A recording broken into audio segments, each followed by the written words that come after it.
I will now call this meeting of the State Board of Elections to order. Today is January 30th, 2024. The time is now approximately 9:33 a.m. We can all rise for the Pledge of Allegiance, please.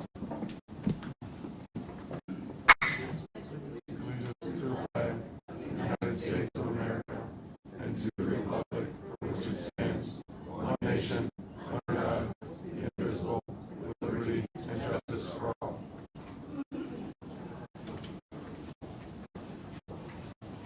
Roll call, please, Amy. Ballot Croft. Present. Ms. Gray. Present. Mr. Basie. Present. Ms. McCory. Present. Mr. Turbin. Present. Mr. Brett. Present.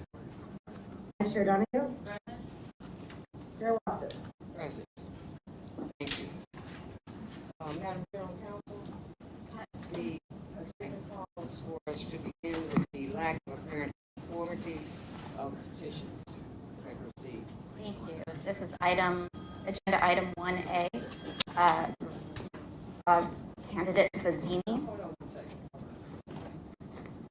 You want to turn all the telephones off? Or on Buzz U, or we'd appreciate that. Thank you. Continue.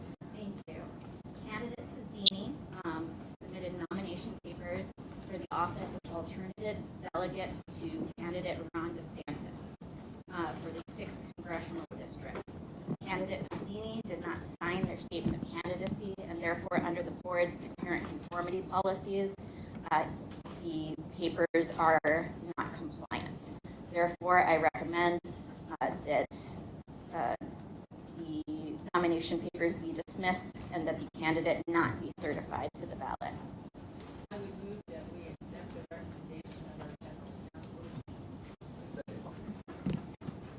Roll call, please. Ms. Ballot Croft. Yes.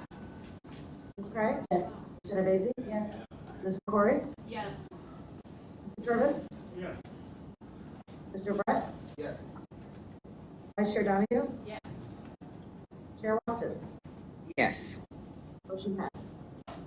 Thank you. Is there a motion to recess the State Board of Election and reconvene as the State Officers Electoral Board, please? So moved. Second. Roll call, please. Ms. Ballot Croft.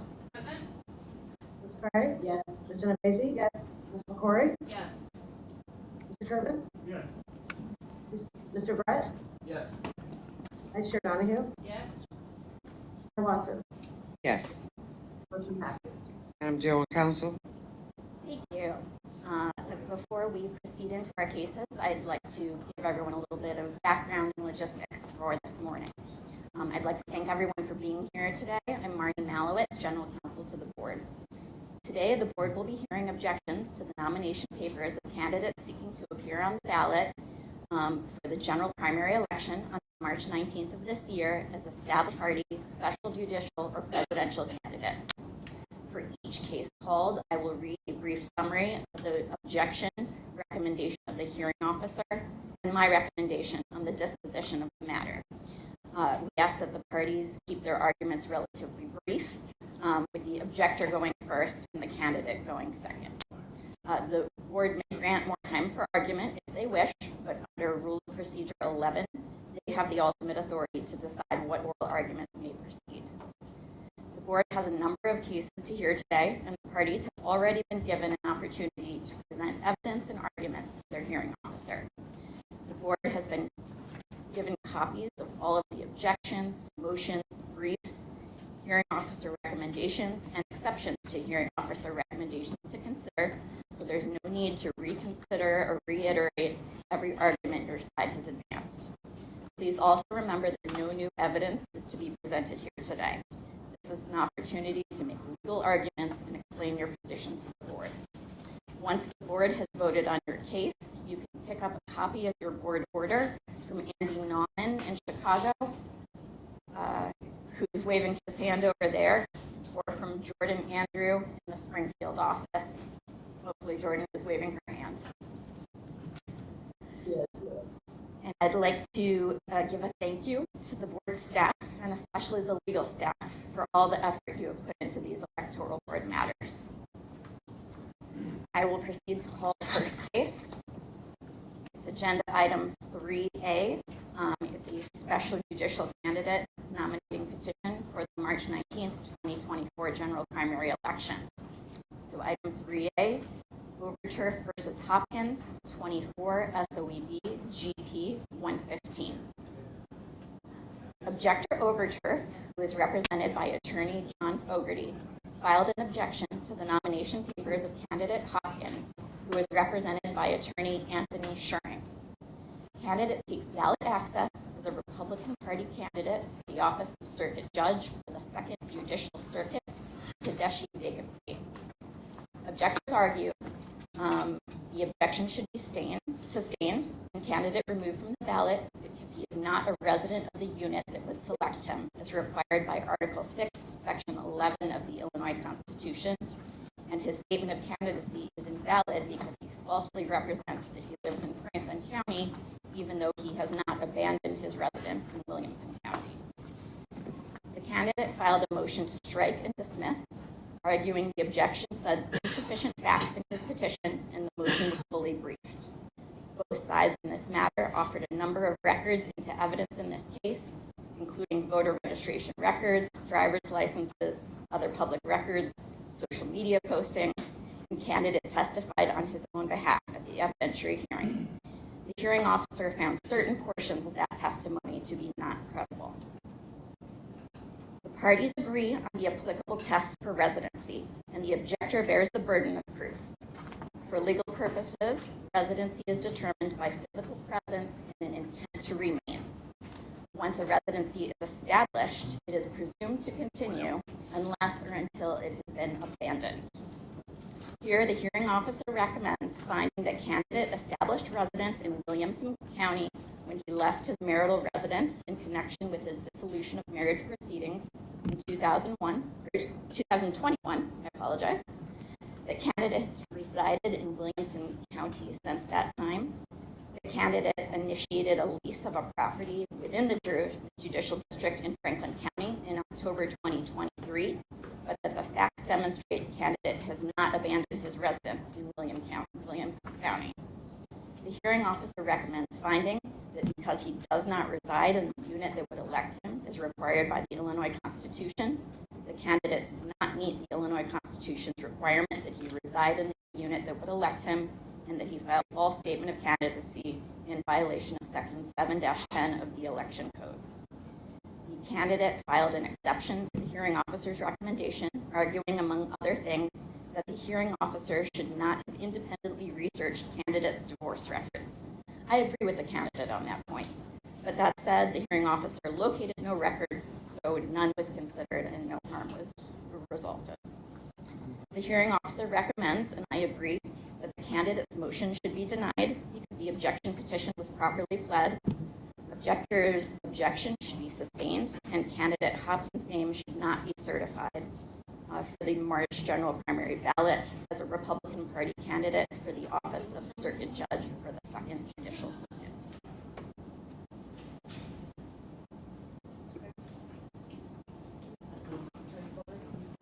Yes, John Fogarty on behalf of the objector. We would ask that you accept the recommendation of the hearing officer and the general counsel. I'm happy to answer questions. The test for residency, I think all parties agree on physical presence and an intent to remain. I would suggest that the hearing officer is the person who is best able to judge the credibility of the witness, and in this case, the candidate, and determine whether his actions told a different story than his words. And I think that was the case here. The candidate here purchased a house in October of 2023 in Williamson County, and had set up a rental agreement in Franklin County at about the time this vacancy opened, the evidence showed that he was at this rental property a very scant amount of time. Only a handful of times would he have stayed there. Further evidence demonstrated that this candidate spent the holidays and had his children at his Williamson County residence, and it was fully furnished and full of all of his personal effects.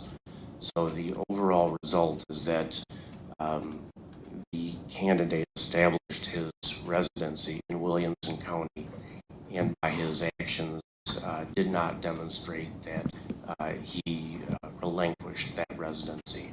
And for that reason, I think that the hearing officer's conclusion is correct. We'd ask you to adopt it. Thank you.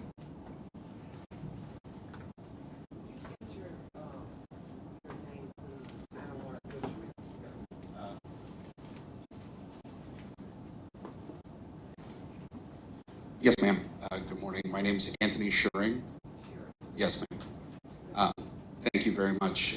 Good morning, and thank you for the opportunity to present. The candidate would ask that the board reject the hearing officer's recommendation and overrule the objection to his candidacy. I want to start first with the point of the hearing officer doing independent research. Your general counsel agreed that was improper. There was a comment made on page 11 of the of the hearing officer's recommendation. I just want to read this to you so you can get the full context. The hearing officer was unable to locate a 2021 divorce case in Franklin County involving candidate. And then it goes on to say that representation weighs heavily against the candidate's argument in this matter. So what we have the hearing officer saying in this instance is he did independent research because there was no evidence presented at the hearing regarding the divorce. It was accepted by both sides that the divorce took place in 2021.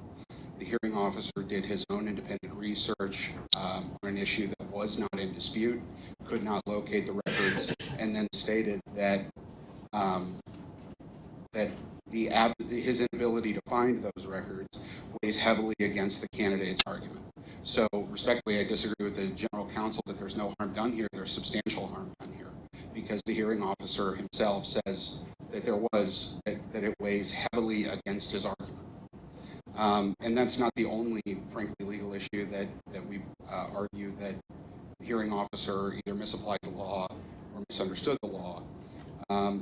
We also argue in our exceptions that the hearing officer conflated residency with domicile.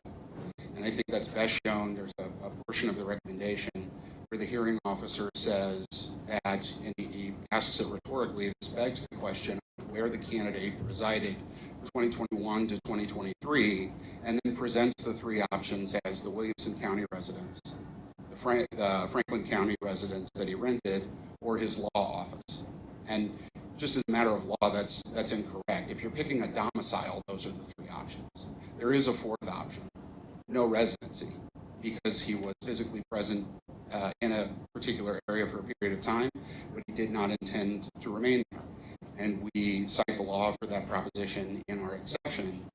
But the fact that the hearing officer did not understand that that was an additional option demonstrates that he's conflating residency with domicile, which again cuts in against the candidate in this case. His misapplication or misunderstanding of the law cut against the candidate in this case. The third issue that we raise with respect to misapplication of the law is the hearing officer's apparent misunderstanding of the Dissolution of Marriage Act. Just at the outset, I have to say I never thought family law would come into an election law case, but here we are. He states that the candidate stated in his testimony that the reason that he initially started living in this Williamson County house was he was very blunt about it, frankly, to obtain a tactical advantage in his divorce. He thought that living closer to his children's school would give him an advantage when they were trying to figure out custody and parenting time. He said that he intended to live there for 2 years because after 2 years, the burden for reopening a divorce case becomes significantly higher. The hearing officer stated in his recommendation that the ability to modify parenting time at any point cuts against the legal argument that the candidate was making, which is just incorrect as a matter of law. I mean, after parenting time is established in a divorce decree, and that 2 years passes so the divorce decree cannot be reopened absent really exceptional circumstances, the burden shifts to being on the moving parent to be able to show a substantial change in circumstances. And at that point, moving is not a substantial change in circumstances. In fact, we cite a case in our exceptions. It's, I believe, a third district case where the parent was moving from Illinois to Germany, and that was not a substantial change in circumstances.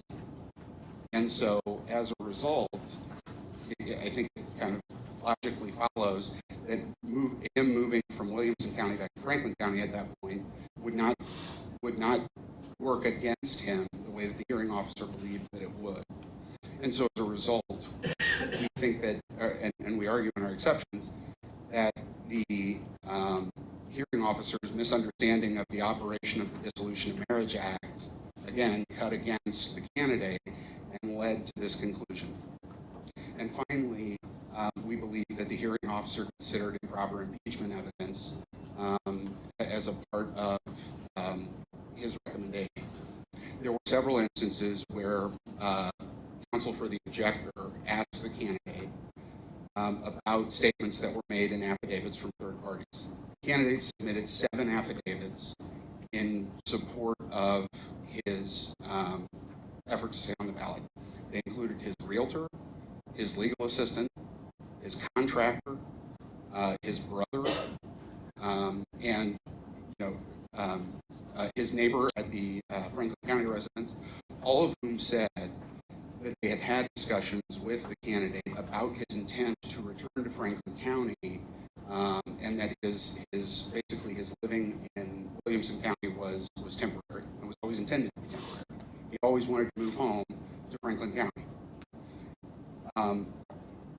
The objector, as an example, the candidate's landlord in the Franklin County property said that he had driven by the property multiple times and seen the candidate's car outside the house.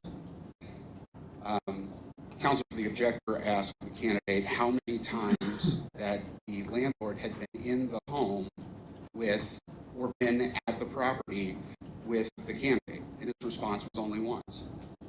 And that answer was used to undercut the veracity of the declaration.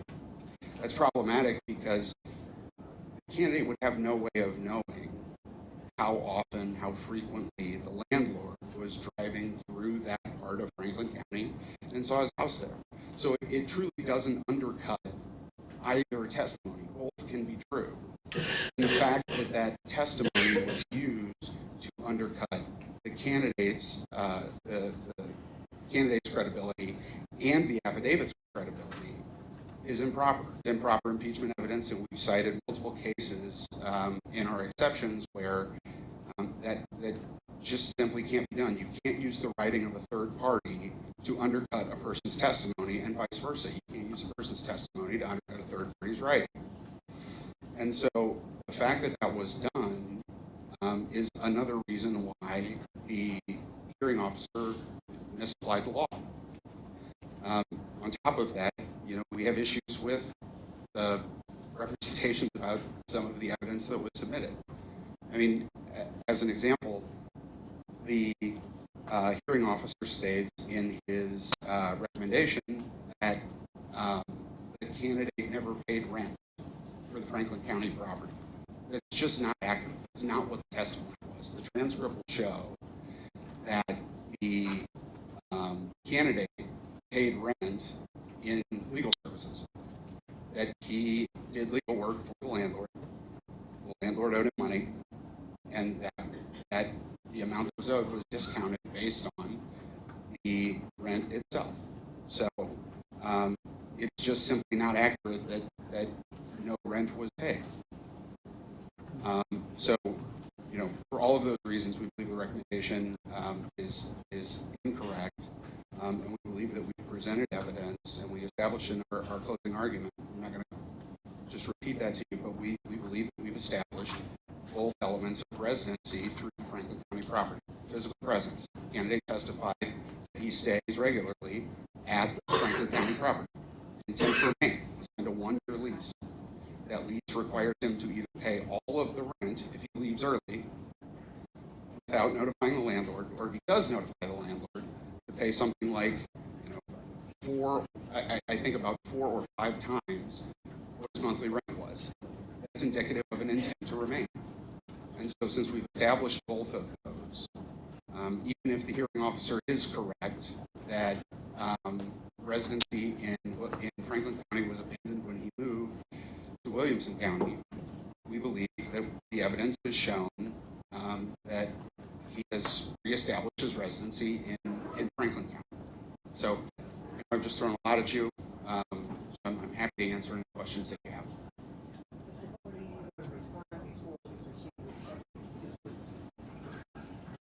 A couple points.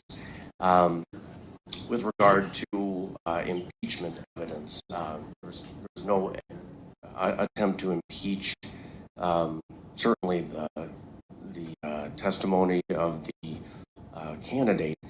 It is just that the candidate's testimony contradicted what was included in some of the affidavits offered by the candidate.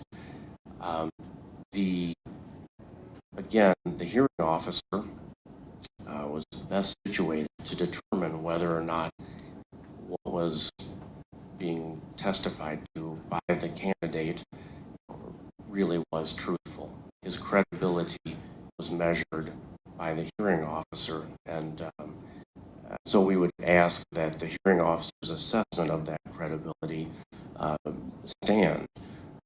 With regard to the rent paid at this new Franklin County home, very conveniently, we asked for any evidence of rent paid, and none was given.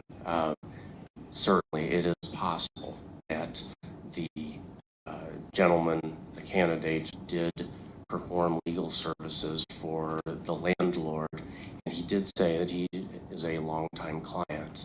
That is true.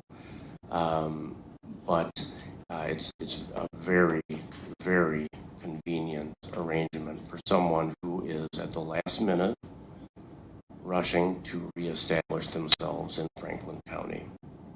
This landlord also, who the affidavit said that he drove by several times, he lives in Georgia. He lives in Georgia.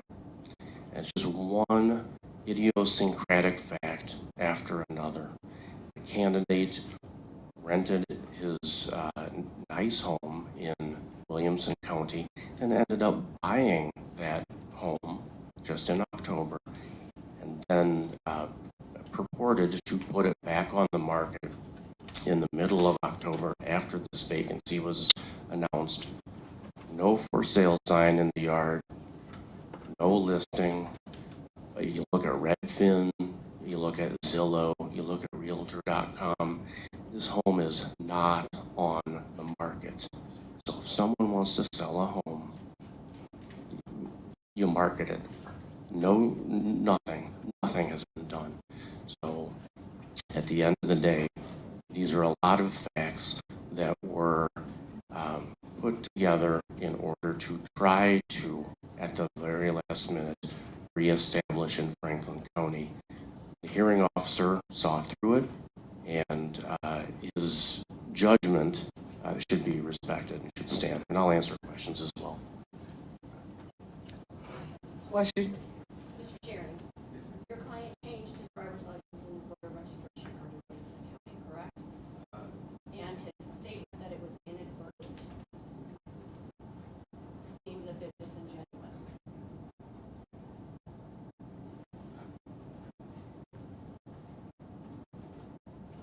How about we just speak loudly? I can do that. Yeah. Yes, ma'am. Yes. To respond to your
I don't know. I think there are multiple different ways that you could go about directly undercutting.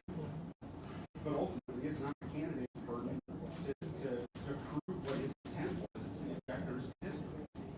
And since there was no testimony put on by the objector, I agree with you. I'll just be really honest. That's a bad fact for us.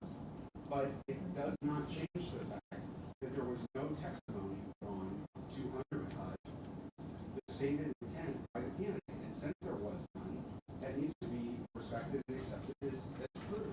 Because there's no reason that there's been no evidence put on to call it into question.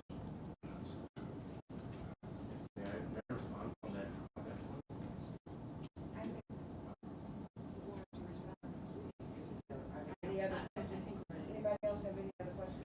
Any questions in Springfield? No, ma'am.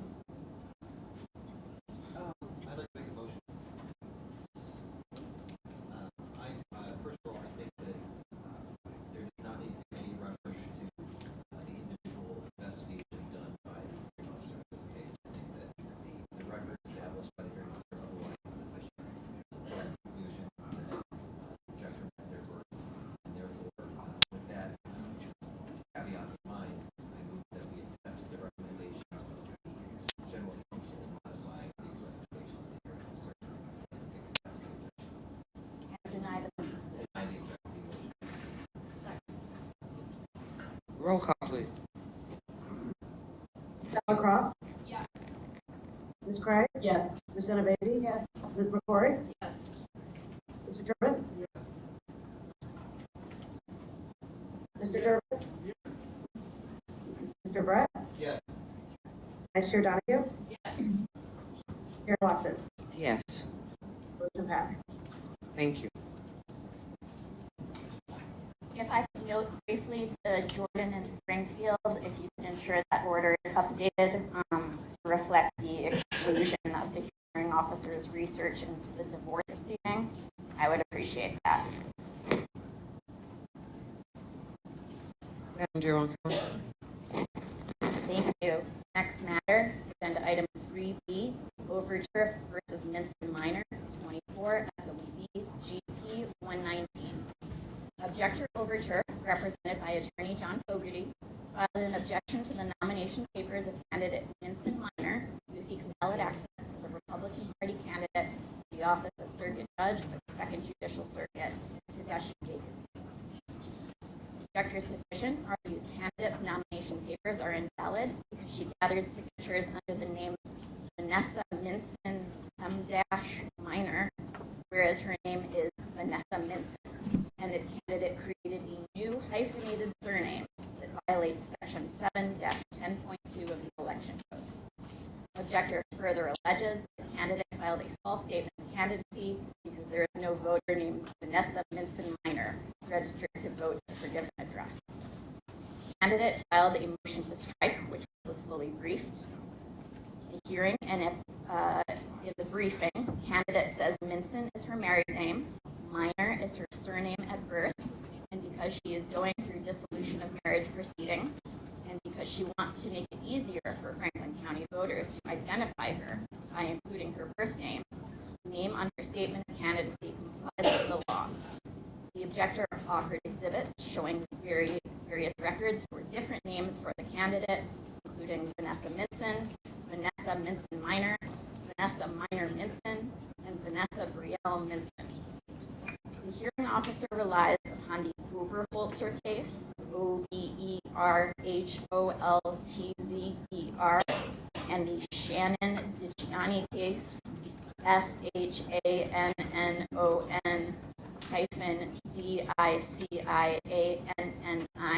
cases that are cited in your summary sheets in your packet.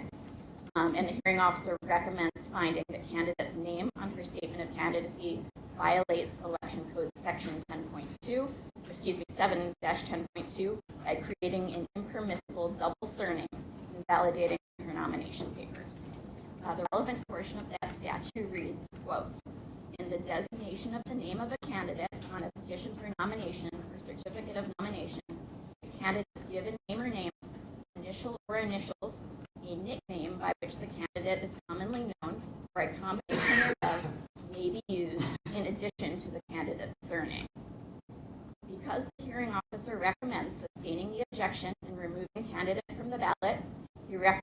the objector's argument, the candidate filed a false statement of candidacy is moot, and he specifically finds that she had no intent to deceive using Vanessa Minson Minor in her statement of candidacy. The candidate could not be here today. She has court hearings, but she did file exceptions to the hearing officer's recommendation, but I did not find any of them to be persuasive. The hearing officer recommends, and I agree, that the candidate's motion to strike should be denied, that the objection should be sustained, and that candidate Minson Minor's name should not be certified for the March general primary ballot as a Republican Party candidate for the office of circuit judge for the 2nd Judicial Circuit.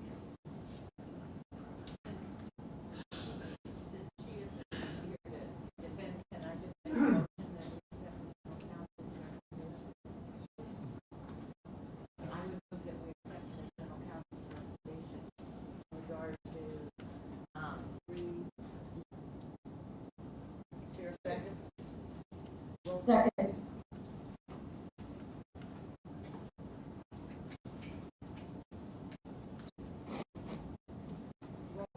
Roll call, please. Ms. Bellarcroft? Yes. Ms. Craig? Yes. Ms. Genovese? Yes. Ms. McCory? Yes. Mr. Sherman? Yes. Mr. Brett? Yes.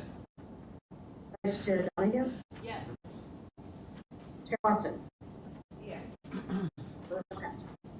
Thank you.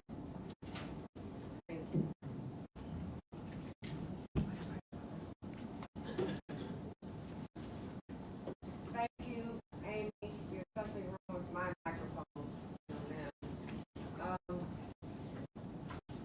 Madam Chair, on Council, I think we're going to take a brief break before we begin with presidential candidates. So what's the time now?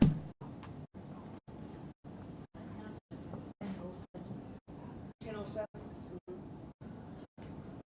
Okay, so, 10 minutes, 10:17, well, that's 10:20. 10:20, recess, 10:20, thank you.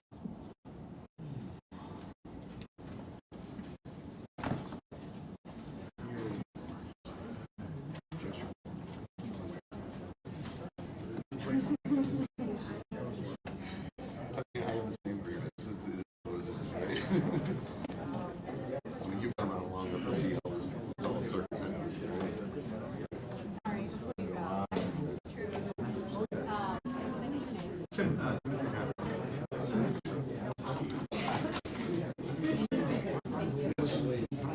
No, who are you with? Okay. Excellent, excellent, excellent.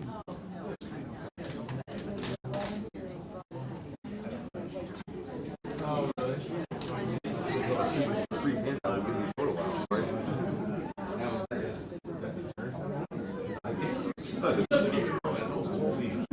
Sorry.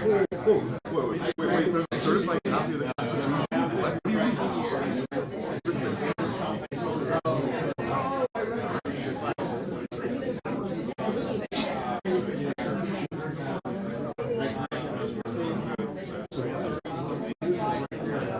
So this is a good one because it has all the amendments so that it has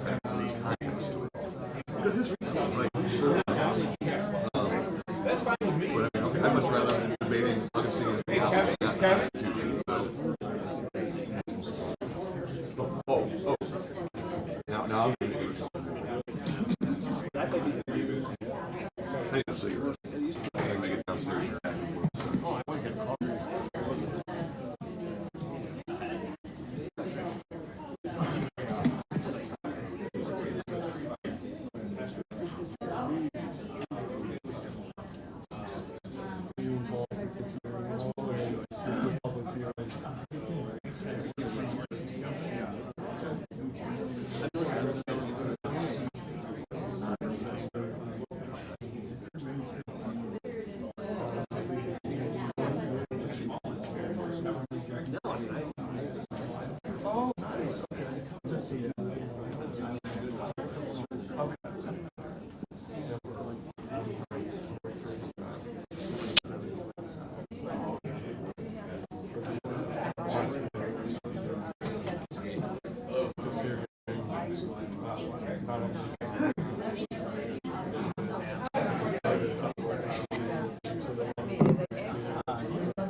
Was it an eye roll or was it?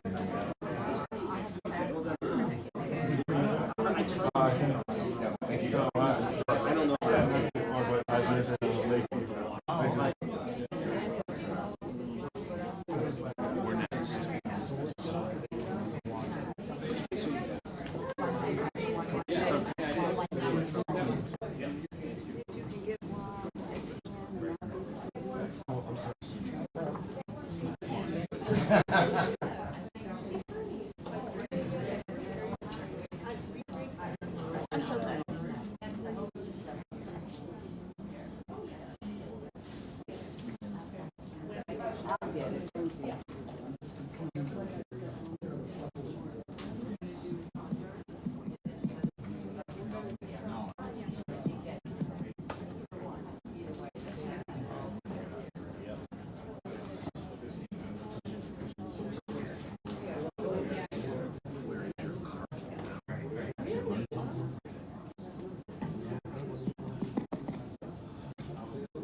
Steve set up down where we were, but I'm sure he's kind of like on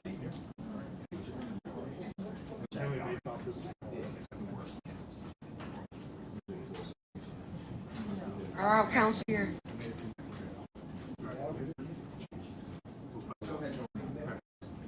Yes, and a little bit of a switch. I just wanted to text Mr. Gessler to make sure that he's aware.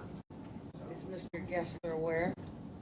I don't know. I just texted him. As Jack Bauer would say, I thought I'd have more time. You should have more time because it's certainly 10:20. We're very anxious to get started so that we do it today. We have flights that are starting again in Chicago. Thank you.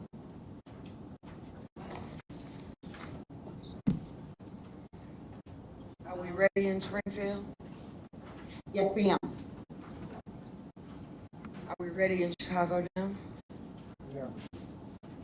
Madam Jones, I beg your pardon? I'm sorry to interrupt. Mr. Gessler is on. So. Thank you. Madam General Counsel, I understand that we're shuffling the agenda somewhat. And we're going to be starting with C. Sure. So yes, we're going to consider objections to established party presidential preference and delegate candidate nominating petitions for the March 19th, 2024 general primary election. We are shuffling the agenda as the chair has decided, and starting with agenda item 4C. Anderson, Hawley, Hickman, Cintron, and Baker versus Trump, 24 SOEB GP 517. Objectors Anderson, Hawley, Hickman, Cintron, and Baker filed an objection to the nomination papers of candidate Donald J. Trump, who seeks ballot access as a Republican Party candidate for the office of President of the United States. Objectors are represented by attorneys Lederer, Pierce, Truesdale, Tresnowski, Fine, and Mullen, and candidate is represented by attorneys Merrill, Gessler, and Nelson. Objectors allege that candidate's statement of candidacy contains a false swearing in violation of Section 7-10 of the Election Code that he is qualified for the office, when they argue candidate is disqualified from holding the office of president under Section 3 of the 14th Amendment to the U.S. Constitution, which I will call Section 3 throughout our conversation today, because candidate previously swore an oath to support the Constitution of the United States, but had engaged in insurrection or rebellion against the same, or given aid or comfort to the enemies thereof. Objectors allege that the events leading up to and on January 6, 2021, when the United States Capitol was breached by rioters, constitute an insurrection or rebellion, and that candidates' involvement in those events amounts to engaging in the insurrection. Both sides filed dispositive motions, which were fully briefed and provided in your packets. I'm not going to explain every argument made by each side in the nearly 250 pages of briefing, but I will list a few for you to be aware of. Objectors' papers argue there was a scheme to overturn the government and prevent the peaceful transition of power, which included violence and constitutes an insurrection, that the word engaging in an insurrection includes providing any voluntary assistance, and candidates' efforts to prevent the certification of the 2020 election results, his ellipse speech that allegedly instigated violence, and his social media posts constitute engaging in insurrection. That deciding the question under Section 3 is within the jurisdiction of the board under Section 10- under the Election Code. Within 10-10 of the Election Code. Section 3 applies to the office of president, and that the Colorado Supreme Court recently correctly determined that the candidate is disqualified from the presidency under under Section 3 in Anderson versus Griswold, as the hearing officer recommends. And these cites for Anderson versus Griswold are in your summary sheets. That decision was rendered on December 29th, 2023. Candidates' papers argue this board lacks jurisdiction to decide the Section 3 14th Amendment question. This case presents a non-justiciable political question. Disqualification under Section 3 can only be addressed through procedures prescribed by the United States Congress. That Section 3 does not apply to the office of president. That objectors have not adequately alleged that candidate engaged in insurrection, and the facts alleged by objectors cannot establish he did so as a matter of law, and that genuine issues of material fact prevent a grant of summary judgment. The parties entered into stipulations to enter in the record in this matter most, but not all, of the exhibits and transcripts from Anderson versus Griswold. A hearing was held before the hearing officer on January 26, 2024, at which both sides made arguments and presented evidence that was subject to their previous stipulation. The hearing officer issued a written recommendation in this matter. The hearing officer recommends granting the candidate's motion to dismiss because the board is unable to decide whether candidate is disqualified by Section 3 without embarking upon constitutional analysis. He finds the board is not permitted to engage in such analysis. In making this recommendation, the hearing officer noted that the objection process in Illinois is much shorter in time than it was in Colorado in Anderson, lasting less than 2 weeks in this case. and it leaves no time for meaningful discovery or subpoenaing of witnesses needed to adjudicate the factual claims. Further, the Illinois Supreme Court in Goodman versus Ward and Delgado versus Board of Election Commissioners has prohibited the board from addressing issues involving constitutional analysis. If the motion to dismiss is granted for lack of jurisdiction, the hearing officer implies, but does not state, that the objection should be overruled, and candidate Donald J. Trump's name should not be placed. I should be placed on the ballot for President of the United States. However, the hearing officer recommends that if the board declines to grant candidate's motion to dismiss, the evidence presented at the hearing proves by a preponderance of the evidence that candidate in fact engaged in insurrection within the meaning of Section 3, specifically referencing a social media post regarding former Vice President Pence during the breach of the Capitol. As a result, should the board decide it has jurisdiction to decide the Section 3 question, and it should deny the motion to dismiss, the hearing officer recommends that candidate Donald J. Trump's name should not be placed on the ballot for President of the United States. Both sides filed exceptions to the recommendation. So if candidate's motion to dismiss is granted, as recommended by the hearing officer, I concur in the ultimate result, which is to overrule the objector's petition and certify candidate's name to the March 19, 2024 general primary ballot. However, to ensure that a reviewing court has sufficient reasons to affirm the board's decision in this matter, I'm offering several different options for the board to discuss as possible resolutions of this case. My goal is to reduce the possibility that a reviewing court remands the matter back to the board for further proceedings. First, I'd like to clarify for the board that even if the board does not have jurisdiction to engage in a constitutional analysis of Section 3, the board does have statutory jurisdiction to pass upon objections to nomination papers filed for the office of president under Section 10-10 of the Election Code. I read the hearing officer's jurisdictional recommendation to presume that this board must actually decide whether candidate is disqualified under Section 3 in order to assess the validity of the nomination papers under Illinois law, and that it is the constitutional analysis needed to reach that specific decision that the board cannot perform, in his opinion. Putting aside the Section 3 question, the board unquestionably has a statutory mandate to rule upon objections filed and determine the validity of nomination papers objected to. And this board sits as the state officer's electoral board solely for that purpose. The board could consider a way to rule upon this matter solely based upon state law, which avoids the question of the board's jurisdiction over the federal constitutional issue. I will call this option number 1. The objectors allege that candidate filed a false statement of candidacy when he swore under penalty of perjury that he was legally qualified to hold the office of president. However, the candidate has argued throughout this proceeding that he is qualified to hold the office and that he is not disqualified by Section 3. My recommendation in option number 1 is to find that following the evidentiary hearing in this matter, there has not been sufficient evidence presented to demonstrate that candidate was untruthful on his statement of candidacy in violation of Section 7-10 of the Election Code.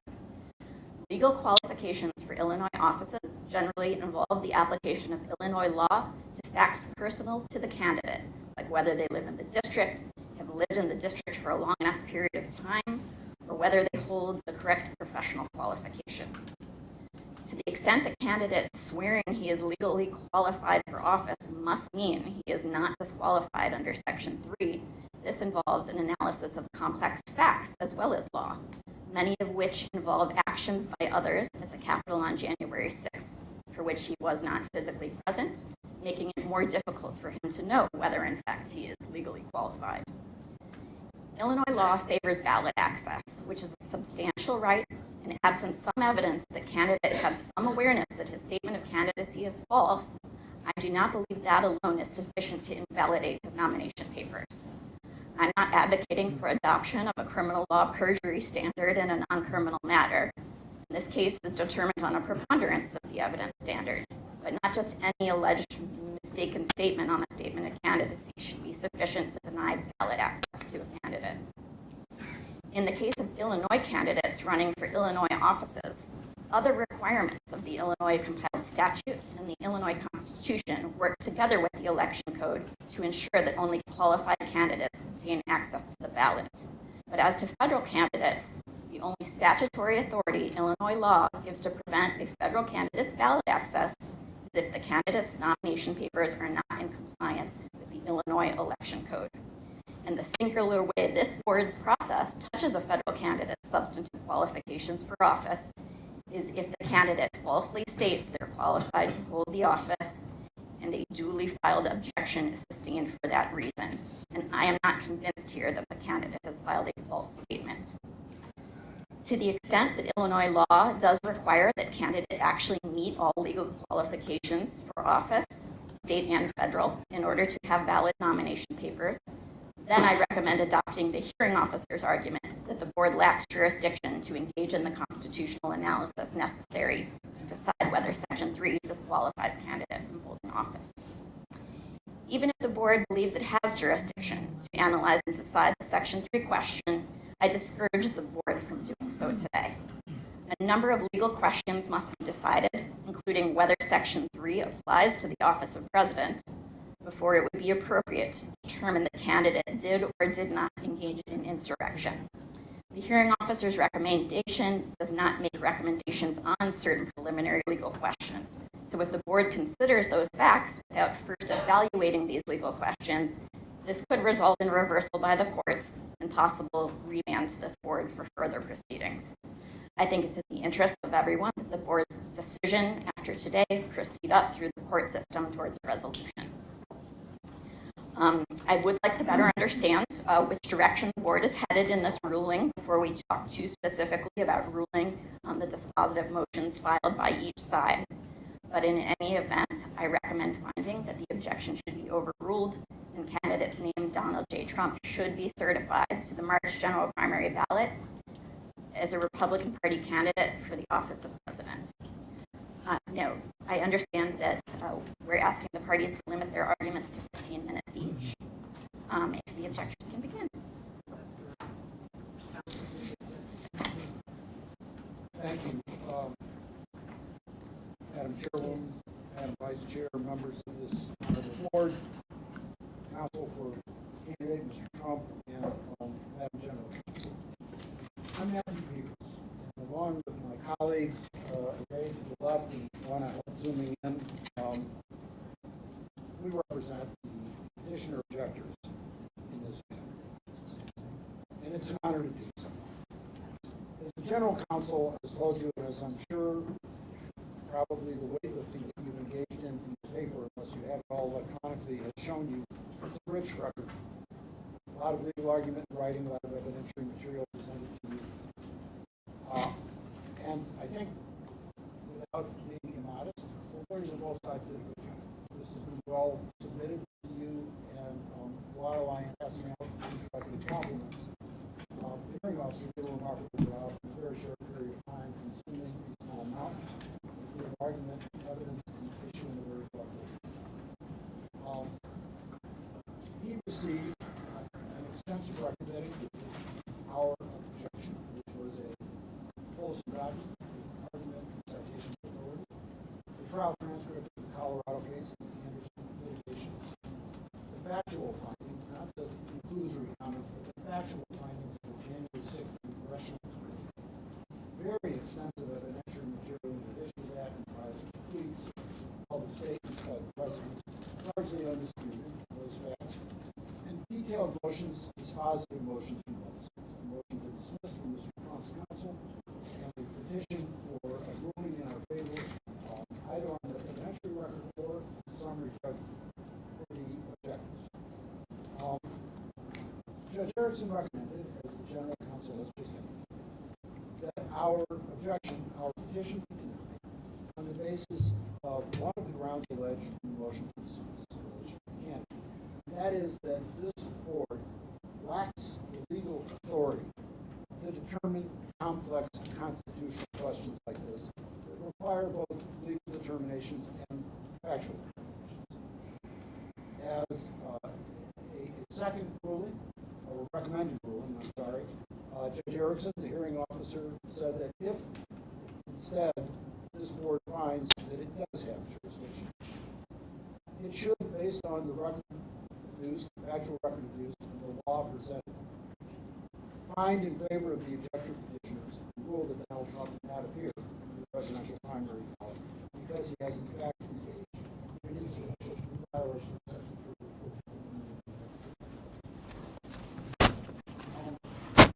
In so doing, the hearing officer recommended denial of our petition for summary judgment. That is, the secondary ruling that he recommended should he find authority to act is one based on the evidentiary record and determinations of evidence, not on summary judgment and lack of facts in dispute. And secondly, implicit in his ruling, I think it is fair to say, he found the other grounds alleged in the motion to dismiss to be without merit. Thereafter, your general counsel recommended, for the first time only yesterday, and again reiterated today, you should dismiss this objection from purely state law grounds, based on a novel interpretation of the Illinois Election Code, which I must emphasize is completely unsupported by its text. Counsel's proposal would add a scienter, intent element to the provisions of certification of qualification for office that's simply not there. It would be a determination of the mandatory certification requirements so that the requirement of accurate certification, which is, I think that is what the requirement is, would be complied with regardless of the truth. If when a potential candidate certifies that it's true, he's not going to be lying. I submit to you that it's not the law in the election code, and that is not the law for any case that's ever been decided in the state. Now, we first heard this interpretation, not for the pleadings of the candidate, but in your general counsel's recommendation, which we received late. With all due respect to the general counsel, I mean that sincerely, and to this board, the suggestion is not lawful. It should be rejected. There is no quote-unquote knowing violation exception to the mandatory requirements of the Illinois Election Code, certification by each candidate that they meet the qualifications for the office they seek. If they do not meet those qualifications, they may not be on the ballot, regardless of the good intent. We heard some cases this morning about residency, certainly in the case of the residency case. It is quite possible that the judicial candidate in that case thought that by renting an apartment in, I think it was Franklin County, that he or she was in compliance with the law. But you found he or she was not. I apologize, I don't want to pretend you're a judicial candidate. And you didn't find that based on what the candidate thought was legal compliance, but rather on legal compliance. I want to add parenthetically that while it would not help on the Trump here, any of it, the evidence clearly establishes that the certification that he made at the time he made it was false. He was certainly well aware that his conduct in seeking to prevent the certification of the results of the presidential election was unlawful, was illegal. He had been told so repeatedly by his own lawyers, by the Attorney General of the United States, by other high-level officials in the United States Department of Justice, and by his own campaign staff as well as the Vice President of the United States. I submit to you that's a fairly fulsome record upon which to presume he knew that trying to prevent the peaceful transfer of power was illegal. He was well aware, undisputed, of the invasion and seizure of the and indeed has acknowledged that it was an instruction through the meeting of the third section of the 14th Amendment of our Constitution. That it was an instruction was found overwhelmingly by both houses of the United States Congress in the most significant bipartisan vote in years, and was admitted by counsel for Mr. Trump on the floor of the House during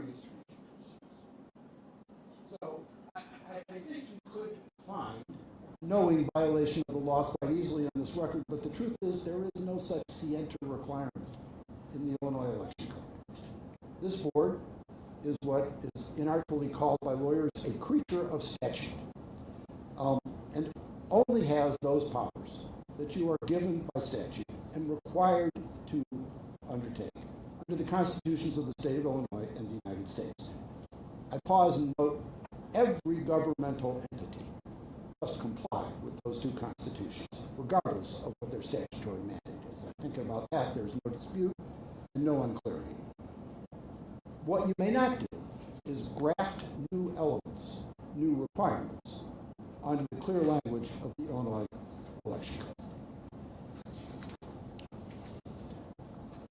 On behalf of the petitioner's objectors, we request that you grant our objection, adopt the recommended factual findings presented to you by Judge Erickson as hearing officer, and deny the motion to dismiss in its entirety.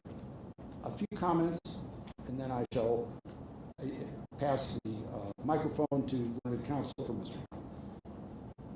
There is no question under the law, no legitimate question under the law, that this board not only has the authority to determine an objection based on the United States Constitution, but indeed you have the clear mandatory duty to do so. When you signed up for this job, this burden came with you signing up for this job. You may not have anticipated a case of this complexity or of this degree of controversy, but that does not change your statutory and constitutional authority. This board has a long history of having applied constitutional challenges to statements of candidacy in the past, including in the case of candidate Marco Rubio, including in the face of challenges that this board had no such authority to make such a determination. Accordingly, Judge Erickson's and the General Counsel's recommendations as to the motion to dismiss should be denied. There is no complicated or controversial or constitutional limitation on your powers. You must do your duty under the election code or as found elsewhere. There has been a mispresentation of Ward v. Goodman, the leading Illinois Supreme Court case in this area. A misrepresentation that in some way the Supreme Court said that this board could not consider constitutional questions. That is not what the Illinois Supreme Court said in that case. Indeed, it made it quite clear that this board must apply constitutional considerations in this case. What Ward v. Goodman said is really not a very controversial provision at all. It said that this honorable body, and indeed it's true for all administrative bodies everywhere in this country, may not declare statutes to be unconstitutional. Under our tripartite system of government, administrative bodies don't have that power. Only courts have that power.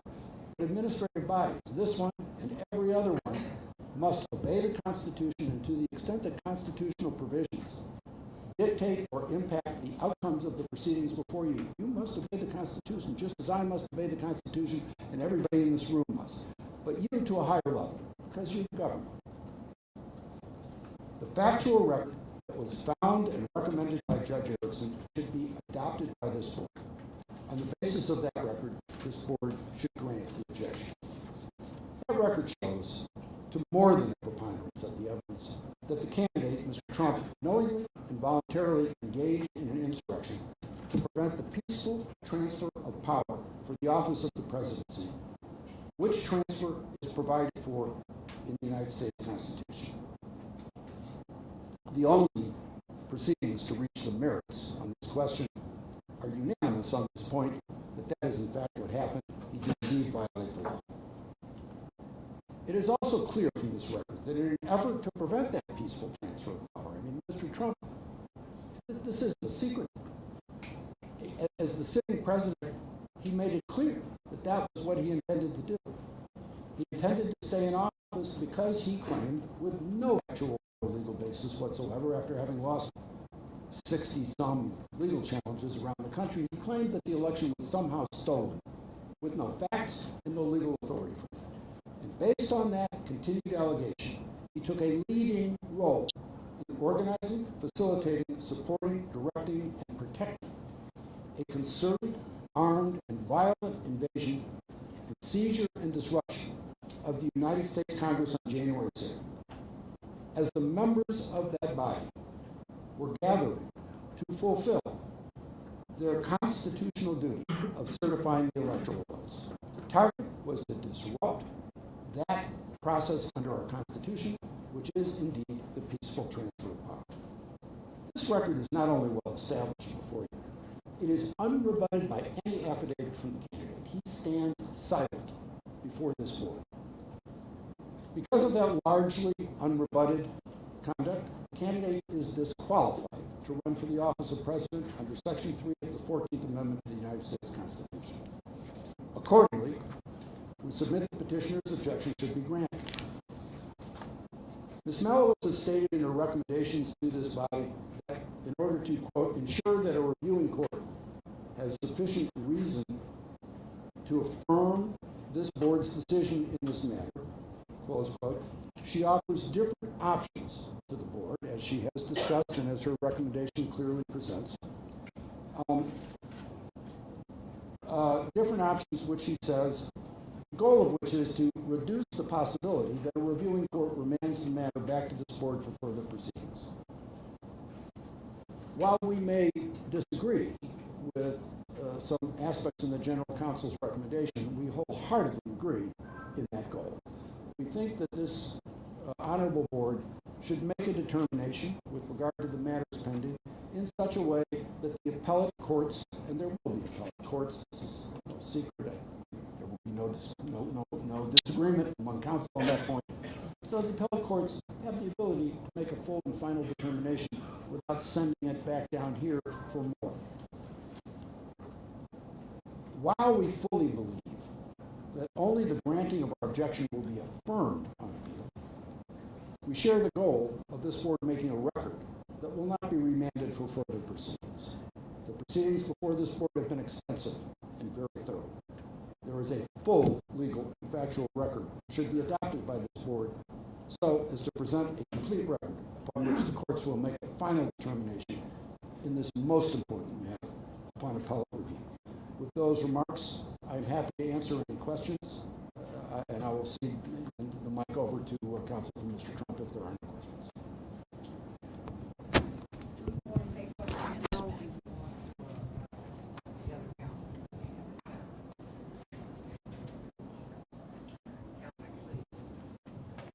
To the board and council and staff, good morning. My name is Adam Merrill. I represent the candidate Donald J. Trump. My co-counsel Scott Gessler, who couldn't be here today but is admitted in Illinois and was present at the hearing last Friday, is present via Zoom. Mr. Trump did not engage in insurrection, as that term is used in the Constitution. It is a complicated legal term that has been rarely interpreted, and it wasn't even articulated correctly by the hearing officer in this case, and frankly never should have reached it because of the lack of evidence and because of the lack of jurisdiction. Mr. Trump has denied ever participating in an insurrection. In fact, Judge Erickson, the hearing officer, found that he didn't intend for there to be any violence. He never advocated violence. There's nothing in the record that suggested he did, and he always said all of his public statements and tweets on January 6th were to be peaceful. Now, there's been a lot of discussion. We believe that the General Counsel's recommendation makes a lot of sense and should be adopted because you can't find an affidavit to be false without actual evidence that the candidate knew of falsity when he submitted the affidavit and statement of candidacy. In this case, that didn't happen. Let me talk for just a moment about the evidence, and if there's questions about the evidence, Mr. Gessler spent 5 days in a Colorado courtroom. He's much more familiar with it and can speak to that.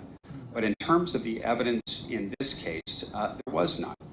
The parties stipulated with respect to two things, that was that the some of the exhibits from the Colorado trial could be considered by the hearing officer.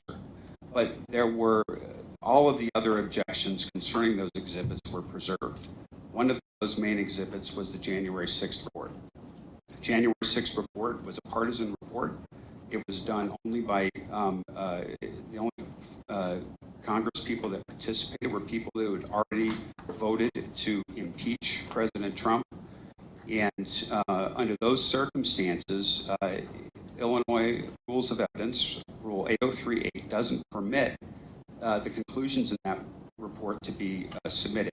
We objected on that basis. We said we don't dispute its authenticity, but that was the limit of the stipulation. And we objected to it being considered for any other purposes. And within the report is what lawyers like to call hearsay within hearsay.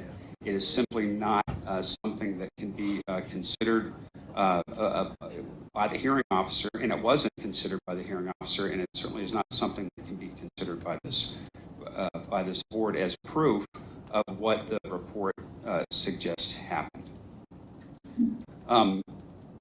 In terms of the trial testimony, that was simply the parties stipulated it could be considered as former testimony, which is an exception to the hearsay rule.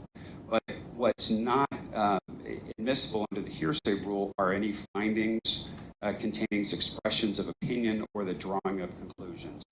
And that is what the alternative recommendation of the hearing officer did. In addition to the lack of factual evidence in this record that's admissible before the hearing officer and before this board, the hearing officer never reached a number of key legal issues. And those issues included that this is a political question that is not capable of adjudication by the board or really a court. The 14th Amendment, the third section of the 14th Amendment, was meant to be enforced by Congress. Section 3 bars holding office, not running for office. And the president is not an officer of the United States, as that term is used in the Constitution, and therefore Section 3 does not apply to the office of president. There was no finding or ruling by Judge Erickson on any of those legal questions. So, under the circumstances, given the lack of evidence, given the lack of legal issues, we think that what makes the most sense is to follow the recommendation of the General Counsel and say that the board doesn't have sufficient evidence to find that statement of candidacy was inaccurate or false, and therefore overrule the objection. If the board is not inclined to do that, then it's always an awkward thing to argue to a board that the board doesn't have authority.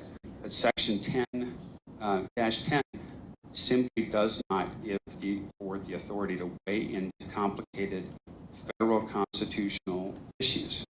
The language of the statute, it talks in terms of nomination papers being in the proper form, whether they were submitted on time and under conditions required by law, and whether they are genuine. It does not speak in terms beyond that. And the couple of examples involving presidential qualifications, they make sense if you adopt Ms. Malowitz's approach, the General Counsel's approach, that because those were clear-cut situations involving former President Obama and Senator Rubio, where a birth certificate, for example, could be provided, and that was enough for the board to be able to conclude whether they were qualified to run for President of the United States. This is far different. This is an alleged disqualification for running, for holding office, not even running for office, and it's inappropriate and not within the board's authority to do that, and no Illinois court has ever suggested that the board has this authority. So with that, we would recommend that and urge the board to not weigh into this. Mr. Peters suggests you have to weigh in. We disagree. there's no precedent of any court in Illinois or anywhere else that suggests that this board has to weigh in on this issue. Most of the states that where objections like this have been made have declined, and only two places, Colorado and Maine, have agreed to have concluded that they have the jurisdiction to hear this issue and to determine that Mr. Trump shouldn't be on the ballot in those states. And the Colorado case is now before the U.S. Supreme Court. And it really, under all of these circumstances, makes no sense for the board to weigh in and deprive Trump of and the voters of Illinois to ballot access that Illinois law favors, and as the General Counsel pointed out. So with that, unless the board has any questions, I'm available, and Mr. Gessler in particular, if there's any factual questions, is available to discuss this issue further. But we would urge the board to overrule the objection and allow Mr. Trump his name to appear on the primary ballot. Very briefly, Madam Chairwoman, and we really do clean up lawyers. Yeah, really. It is simply untrue that the hearing officer found that Mr. Trump didn't intend violence. Let me read you the language from the hearing officer's recommendation in that regard. This is at paragraph 7, I think it was numbered paragraphs. Quote, I'm sorry. I hope the members, I'm not going to do that intro again. Quote, even though the candidate may not have intended for violence to break out on January 6, 2021, he does not dispute that he received reports that violence was a likely possibility on January 6, 2021. Candidate does not dispute that he knew violence was occurring at the Capitol. End of quote. That's a far cry from finding that Mr. Trump did not intend violence. He certainly watched it and did nothing to stop it. I am happy to respond to the other issues raised in the motion to dismiss if you have questions. I think we've handled all of that fully in our briefing. I know you've got a busy morning, so I will add just one more sort of reiterative point. When we use the January 6th report in this proceeding, we did not use the conclusions in that report, but only the factual findings. We do not seek for this board, to consider those conclusions. We haven't introduced those conclusions, only the factual findings. And lastly, look at the Supreme Court's guidance in Goodman. It is other than what has been represented. With all due respect, you are obligated to rule in this matter. And with that, I answer any questions or we stand down.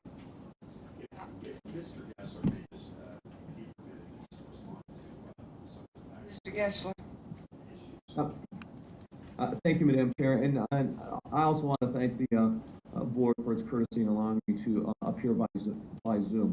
I would just like to clarify a couple of things very briefly. With respect, a slight misstatement by my co-counsel. There's one court in the entire United States, that's Colorado, that has sought to adjudicate and exercise jurisdiction over these issues. Every other court has rejected it. In Maine, it is the Secretary of State who chose to go forward with this, and she sought the endorsement from the courts who have, in Maine, ordered her to stay any decision she has pending an outcome from the United States Supreme Court. So the Maine courts themselves have, both the Superior Court and the Law Court, that's the Supreme Court of Maine, have exercised discretion and chosen not to wade into these issues improperly so. So the vast weight of discretion and authority across the country is to not adjudicate these issues. I would note a few things. The January 6th report has multiple opinions and legal conclusions in there that are intertwined with facts. For example with respect to President Trump. Furthermore, to the extent that the objectors rely on some of the factual findings, those are unclear at best, and President Trump has never had an opportunity to cross-examine or to develop witnesses to rebut any of that because of the procedural deficiencies that we have faced in other states. And this board, I think, has a sense of those procedural challenges, which Judge Erickson properly pointed out, to determine whether or not there was an insurrection against the United States occurring a year and a half ago, 800 or 1,000 miles away, by this particular, by the board, when President Trump has never been afforded any opportunity for discovery and whatnot. So, for example, I mean, several comments that that the objectors have made, I think, are simply not supported by the record. For example, he says, and I believe Judge Erickson said that President Trump made false claims about the election. Yet at the hearing in Colorado, Representative Swalwell, in eyewitness testimony, a political opponent of President Trump and one who is fighting him in court in several areas, specifically testified that he and his Democrat colleagues believed that President Trump held sincere beliefs about his position with respect to the election. That was eyewitness testimony, as opposed to sort of these amorphous statements which we've not been able to test because they're derived from the January 6th report.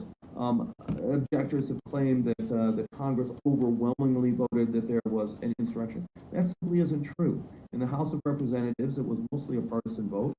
54% voted that President Trump had incited insurrection, and 46 voted against that. And yet the January 6th committee was comprised entirely of committee members who had viewed, and this is from testimony from the Colorado hearing, that it was an obvious fact, their belief with respect to President Trump's participation, and their claim that it was an insurrection.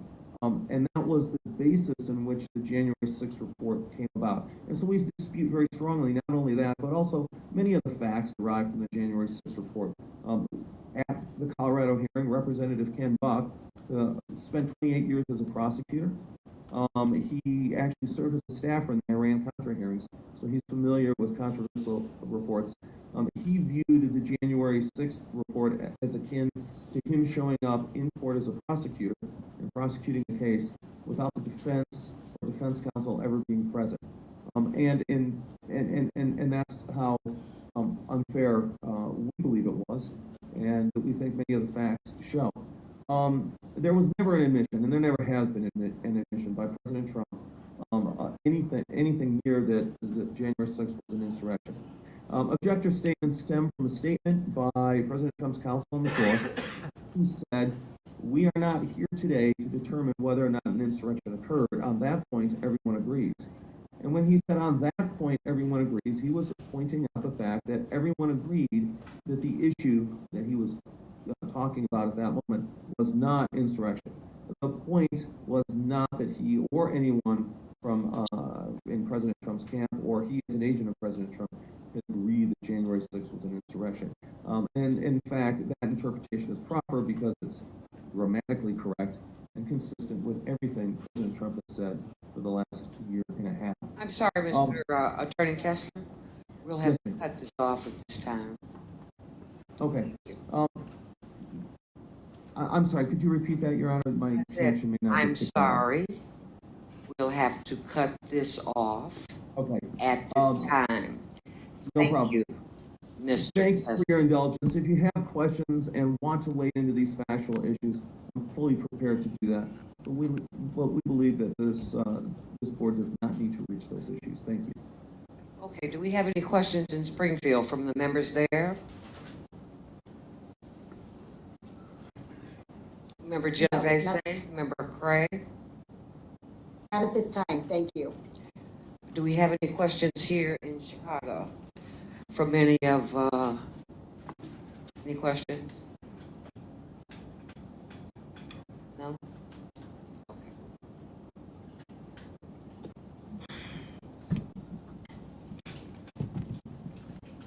Do we have a motion at this time? Brief discussion first before motions, all right? I have a motion. Please. Thank you. you very much. It is a phrase in the law or an axiom that hard cases make bad law. And I think we can all agree that that applies to this case, this situation that lays before us. I think that the General Counsel has made a good job and a tremendous effort to protecting the jurisdiction of this court, protecting our authority, and making sure that there is a record sufficient for the parties to fully litigate this matter upwards on appeal, as both have said that they intend to do, regardless of the outcome today. So I commend the General Counsel for that. The General Counsel advises us that if we pass on the constitutional question, we would be exceeding our authority under the election code. And I think it's important to reflect on what that would mean for this board, specifically if we were to do so. If we exceeded our authority and went beyond the documents and the nominating petitions and looked at the underlying conduct that was alleged in this case, what I believe we would see is a opening of a floodgate of litigation, not necessarily before this board, but before all of the electoral boards that look to us for guidance on all the different election matters across the state. The fact is that this board sets the standard, the legal standard and the procedural standard for all the other electoral boards across the state. We're talking about the county elections, the village boards, school boards, and the like. And if we allowed them and gave them authority to say, don't just look at the papers, but actually look at underlying allegations of misconduct, that would open a floodgate. One of the things we've seen over the years in this board is that challenges in these local elections often are the fiercest of any contested case, far more so than at the presidential level. And I think that what we would see if we exceeded our authority is every possible school board candidate would seek to challenge the qualifications based on some sort of alleged criminal conduct. And this board and the other electoral boards are certainly not constituted to do so. There was wisdom, I believe, in the legislature when they created the election code and said what our authority was, and by that, what our authority wasn't. And when we all took an oath to serve in this role, we would be violating that oath if we exceeded our authority and weighed into the constitutional question against the recommendation of the hearing officer and against the recommendation of the General Counsel. I'd also note that in addition so that the record is clear, I think that the relief that objectors are seeking is one of ballot forfeiture, and under our statute, they simply haven't presented a case for ballot forfeiture as well. So with all of those caveats in mind, that's the rationale in my mind, maybe others have others, but I would move that we accept the General Counsel's recommendation that the candidate did not file a false statement of candidacy, insofar that there is some sort of statement necessary. I think that we do not have jurisdiction to weigh into the constitutional issue and to decide the question of whether the candidate engaged in an insurrection in violation of Section 3. Therefore, I further move that we deny the motion for summary judgment, grant the motion to dismiss for lack of jurisdiction, and therefore overrule the objection. Can I ask one question about the motion? So is the board or is the motion suggesting that Illinois law does in fact require a candidate to not be disqualified by Section 3 in order to appear on the ballot? Or is this sort of an alternative that if the it's in the alternative. It's in the alternative. Correct. Okay.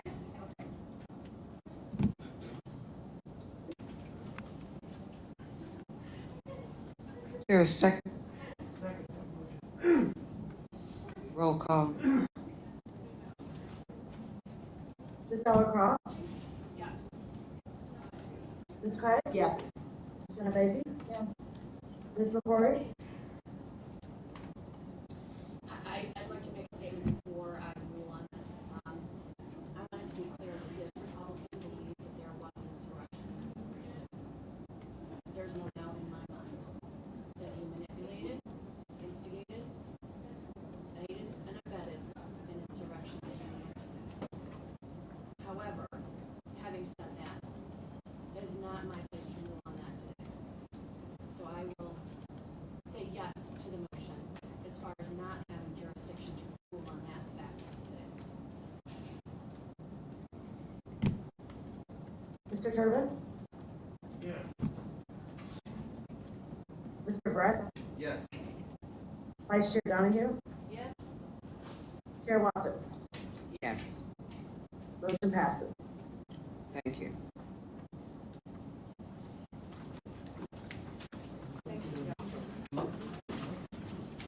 Madam Chair, can we take a 10-minute break? Yes. Thank you.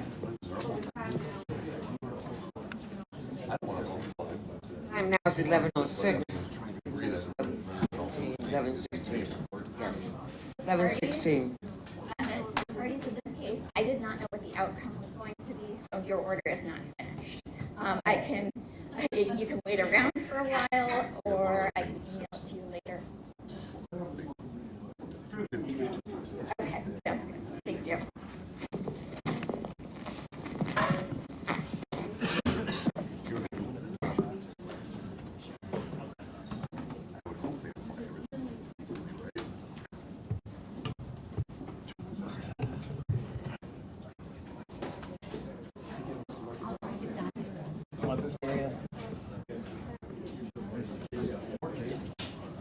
Yeah, right? This is the spicy one. This is the spicy one. Me and Mr. Murphy have been going at it real hard.